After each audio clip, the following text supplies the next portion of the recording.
The quiet suburban streets of Gwinnett County, Georgia, held a sinister secret. Nestled among the tree-lined avenues and manicured lawns was a house that would soon become infamous. This seemingly peaceful neighborhood, where children played and neighbors greeted each other warmly, was about to be rocked by a revelation so dark, it would forever change its residents' perception of safety and normalcy. Behind the facade of an unassuming home, a horrifying crime had taken place. The house, with its neat lawn and welcoming exterior, gave no hint of the nightmare that had unfolded within its walls. It was a place where one would expect to find warmth and family, not the scene of a gruesome tragedy. It was a crime so brutal, so shocking, that it sent chills down the spines of even the most seasoned investigators. The kind of crime that makes headlines and leaves communities in a state of shock and disbelief. The police, accustomed to dealing with the darker side of humanity, found themselves deeply disturbed by the sheer savagery of the act. This is the story of Cassandra Bjorhe, a troubled teenager, and the gruesome murders that shattered the lives of those around her. Cassandra, with her innocent appearance and youthful demeanor, seemed like any other teenager struggling with the challenges of adolescence. But beneath the surface, there were signs of turmoil and distress that hinted at a much darker reality. Our story begins in April of 2017 when the bodies of Wendy and Randall Bjorhe were discovered in their home. The elderly couple, beloved by their community, had been living a quiet life, enjoying their golden years. Their sudden and violent deaths left everyone who knew them in a state of profound shock and sorrow. The elderly couple had been brutally murdered, their lives taken in a manner too horrific to describe in detail. The crime scene was a testament to the violence that had erupted within those walls, with forensic teams meticulously gathering evidence to piece together the events of that fateful night. The community watched in horror as the details of the crime began to emerge. The news of their demise sent shockwaves through the community, leaving residents grappling with fear and disbelief. How could such a heinous act occur in their peaceful neighborhood? The sense of security that once enveloped the community was shattered, replaced by a pervasive sense of unease and suspicion. As investigators delved into the Bjorhe case, they uncovered a twisted tale of family secrets, simmering rage, and unimaginable violence. The deeper they dug, the more they realized that this was not just a random act of violence, but the culmination of a series of events that had been building up over time. The evidence pointed to a complex web of relationships and emotions that had ultimately led to this tragic outcome.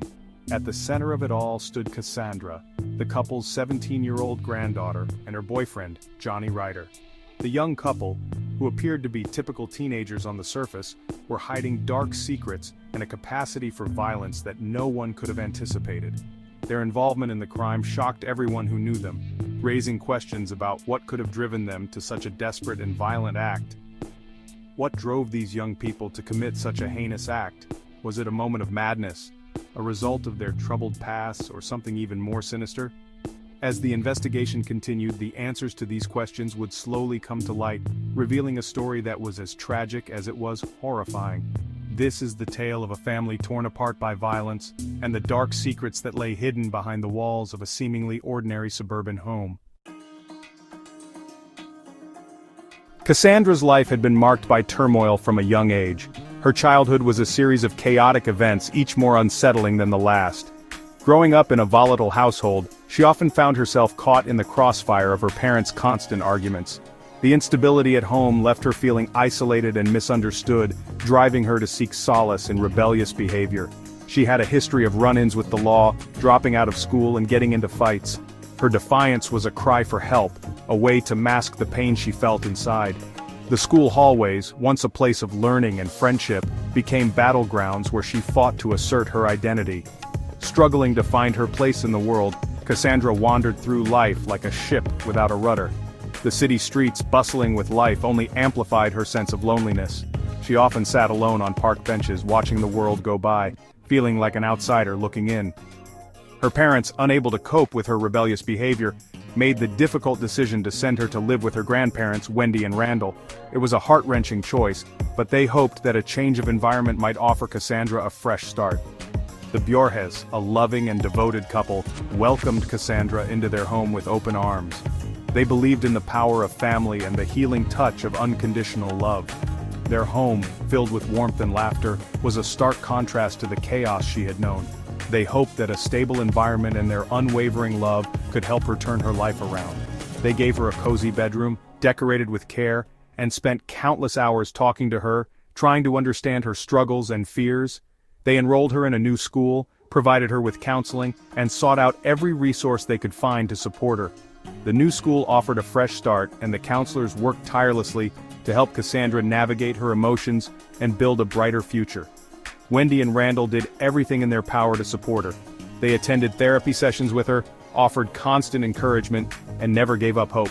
Their dedication was unwavering, and they believed that with time and patience, Cassandra could overcome her past. For a time it seemed as though their efforts were paying off. Cassandra's behavior improved, and she began to smile more often. She took an interest in her studies and started to build positive relationships with her grandparents. She appeared to be making progress, and there were moments of genuine happiness.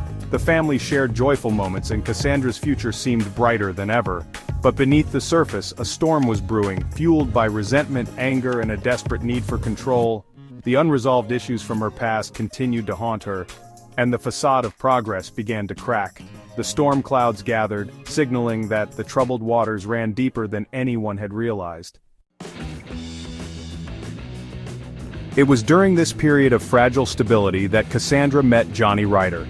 She was a young woman searching for meaning and connection, and he seemed to offer just that. Their first meeting was serendipitous, almost like a scene from a romantic movie. They locked eyes across a crowded room, and in that moment, it felt like the world had stopped spinning just for them. Ryder, a troubled young man with a history of his own, quickly became a fixture in Cassandra's life. He had a mysterious aura about him, one that drew Cassandra in like a moth to a flame.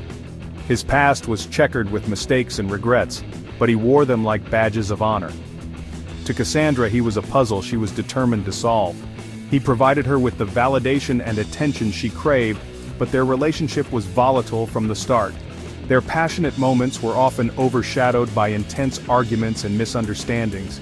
It was a roller coaster of emotions, with highs that felt like they could touch the sky and lows that plunged them into the depths of despair. As their relationship progressed, so too did the tension within the Bjorhe household. Cassandra's grandparents, Wendy and Randall, watched helplessly as their once sweet and loving granddaughter became increasingly distant and defiant. The home that was once filled with laughter and warmth now echoed with the sounds of shouting and slammed doors. Arguments between Cassandra and her grandparents became more frequent and more heated. The generational gap seemed to widen with each passing day, and the love that once bound them together now felt like a chain that was slowly breaking. Wendy and Randall tried to reason with her, to understand her, but their efforts were met with resistance and resentment. The police were called to the home on multiple occasions, responding to reports of domestic disturbances and runaway attempts. Each visit left the family more fractured, more broken. The neighbors whispered, the community judged, and the Bjorhe family found themselves isolated in their own turmoil. Despite the escalating chaos, Wendy and Randall remained committed to their granddaughter. They clung to the hope that this was just a phase, that Cassandra would eventually come to her senses and return to the loving family that had always been her safe haven. Their love for her was unwavering, even as their hearts broke a little more each day. They clung to the hope that they could reach her, that they could help her find her way back from the brink. They believed in the power of love and family, and they were willing to endure any hardship if it meant saving Cassandra from the path she was on. They had faith that their bond was strong enough to weather any storm. Tragically, their love and devotion would ultimately be repaid with unimaginable cruelty. The story of Cassandra and Johnny Ryder is a stark reminder that sometimes, even the strongest bonds can be tested beyond their limits. In the end, the glimmer of hope that once shone so brightly was extinguished, leaving behind only the shadows of what could have been. On April 8, 2017, the Bjorhe's peaceful world was shattered. Concerned neighbors, who had not seen the couple for several days, contacted the authorities to report their suspicions. When police arrived at the home, they were met with a scene of unimaginable horror. Inside, they discovered the bodies of Wendy and Randall Bjorhe. The couple had been brutally murdered, their bodies bearing the marks of a frenzied attack. The murder weapon, a tire iron, was found near the bodies, stained with the victim's blood. The details of the crime scene were so horrific that even seasoned investigators were left shaken. It was clear that the Bjorges had suffered greatly in their final moments, their lives taken in a manner that defied comprehension. Section 5. A party amidst despair. As the investigation into the Bjorges murders progressed, a chilling truth began to emerge. Cassandra and Johnny, far from being overcome with grief or remorse, had thrown a party at the house while the bodies of her grandparents lay decomposing just feet away. The party, fueled by drugs and alcohol, was a macabre celebration of their horrific act. It was a testament to their depravity, their complete lack of empathy, and their utter disregard for human life. The discovery of the party sent shockwaves through the community, further deepening the sense of horror and disbelief. It was a stark reminder that evil can lurk in the most unexpected places, even behind the facade of normalcy. As the investigation deepened, the authorities left no stone unturned. Every lead was followed, every clue meticulously examined. The relentless pursuit of justice became a beacon of hope for the community. The courtroom was a battleground. Legal minds clashed, evidence was presented, and the truth began to surface. The weight of justice bore down on everyone present, a constant reminder of the gravity of the situation. For the families involved, the pain was immeasurable. The scars left behind were not just physical but emotional, a haunting reminder of the tragedy. Each day was a struggle, a battle to find a semblance of normalcy in the wake of such loss. In the end, some questions remained unanswered. Despite the best efforts of law enforcement and the judicial system, certain mysteries persisted. The search for closure continued, an elusive goal for those left behind.